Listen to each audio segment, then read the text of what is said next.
What is going on, guys? Geared Operations here, and in today's video I wanted to compare and contrast the Leatherman Bond versus the Leatherman PST.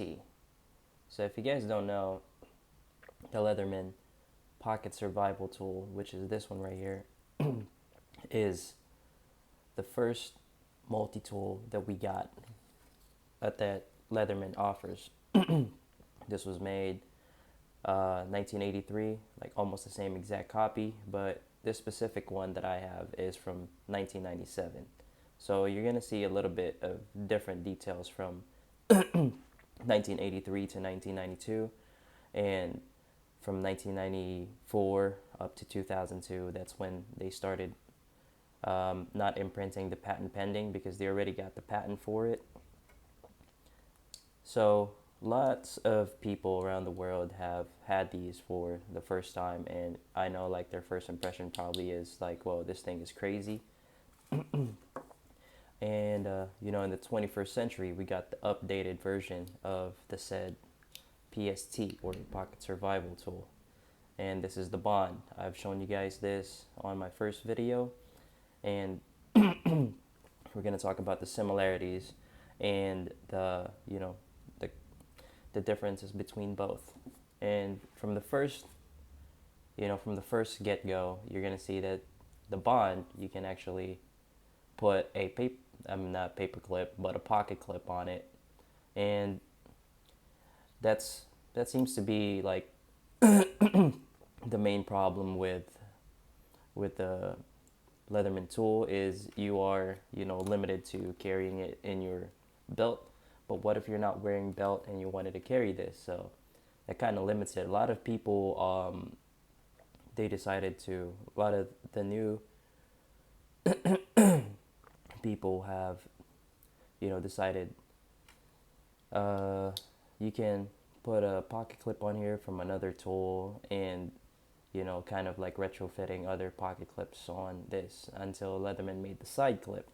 I don't have that exact tool, but I know that one is basically like the Pocket Survival Tool, the PST, but with a pocket clip. So let's go over the similarities on this. Of course, it has the knife on here, and if we're gonna look, I think the knife on here is a lot thicker. I think this is not even a comparison. That's probably a lot thicker.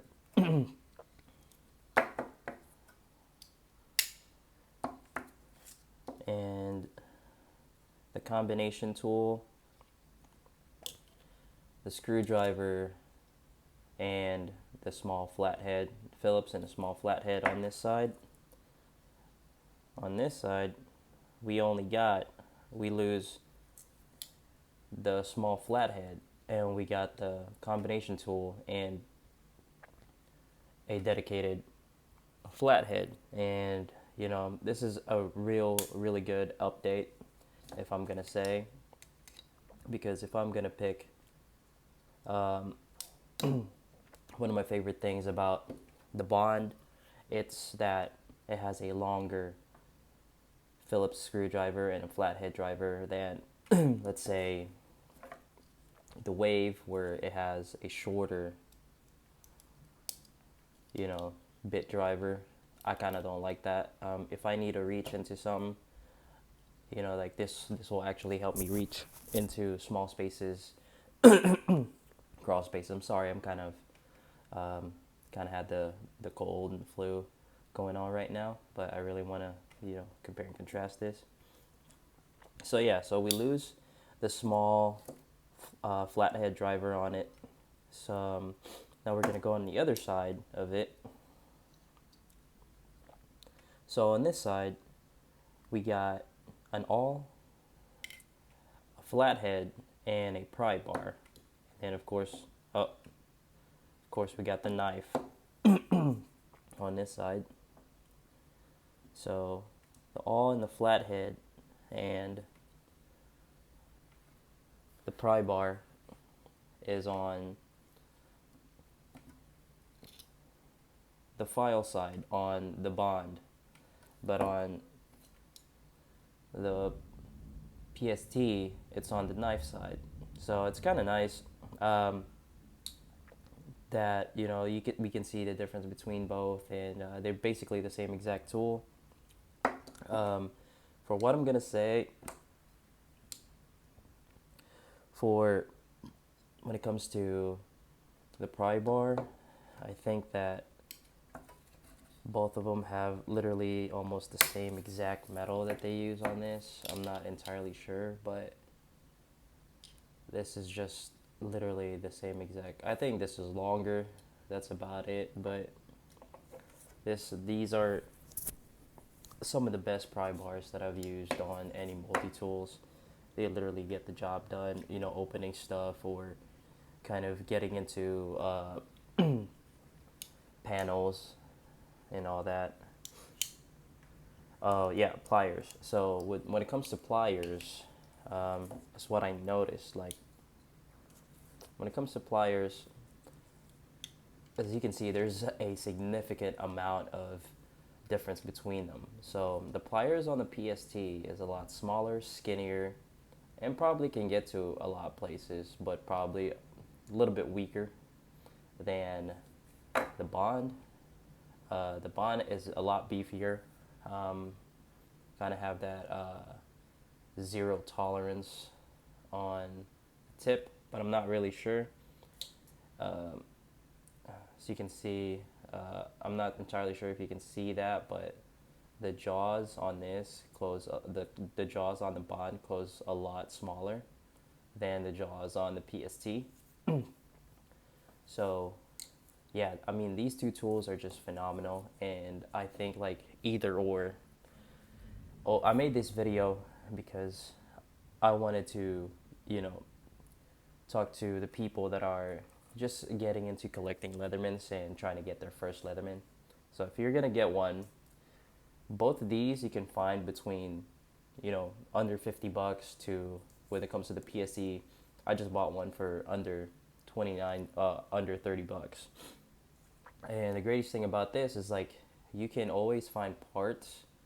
It's gonna be a little bit expensive, but you know, if you buy one of these, you're not gonna regret it because up to this day, this being a 30-year-old tool, you can still use it to this day, and it will still carry out tasks just like the tool right here.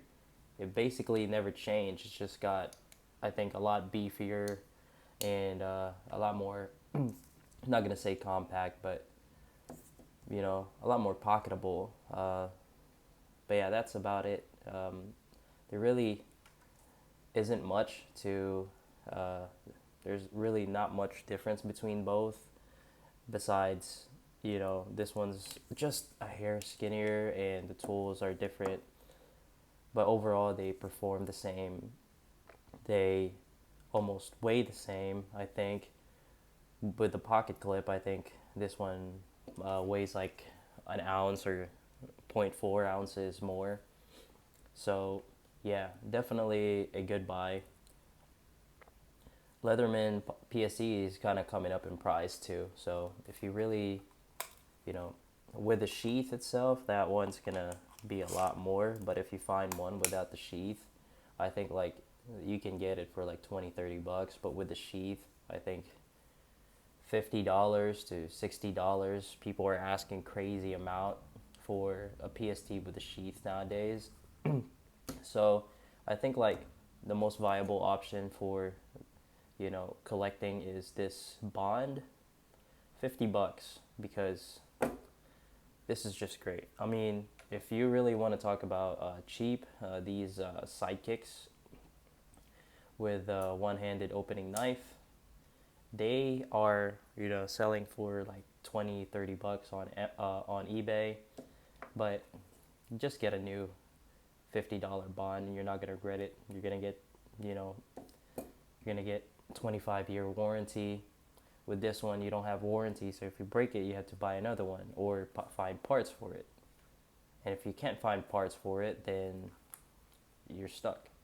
But yeah, that's about it for this video, guys. Hope you enjoy it, and see you on my next one.